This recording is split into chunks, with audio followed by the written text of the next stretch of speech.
മന്ത്രിസഭാ യോഗത്തിൽ ചില തീരുമാനങ്ങൾ എടുത്തിരിക്കുകയാണ്. 249 കായിക താരങ്ങൾക്ക് നിയമനം നൽകാനും ഒപ്പം തന്നെ OBC പട്ടികയിലേക്ക് കല്ലൻ സമുദായങ്ങളെ കൂടി ഉൾപ്പെടുത്താനുമുള്ള തീരുമാനങ്ങൾ വന്നിരിക്കുന്നു എന്നറിയാൻ സാധിക്കുന്നുണ്ട്. മറ്റ് വിവരങ്ങൾ എന്തൊക്കെയാണ്?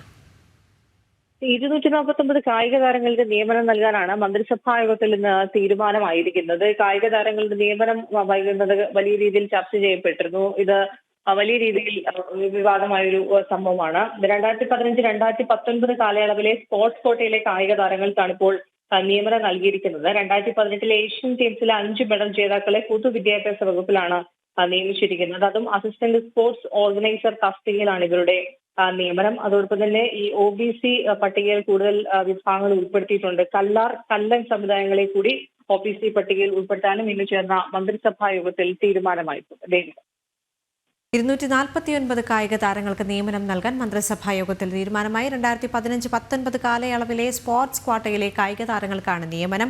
2018 ഏഷ്യൻ ഗെയിംസിലെ 5 മെഡൽ ജേതാക്കളെ പൊതുവിദ്യാഭ്യാസ വകുപ്പിൽ നിയമിച്ചു. അസിസ്റ്റന്റ് സ്പോർട്സ് ഓർഗനൈസർ തസ്തികയിലാണ് നിയമനം. അതോടൊപ്പം തന്നെ കല്ലൻ സമുദായങ്ങളെ കൂടി OBC പട്ടികയിൽ ഉൾപ്പെടുത്താനും മന്ത്രിസഭാ യോഗത്തിൽ തീരുമാനമായി.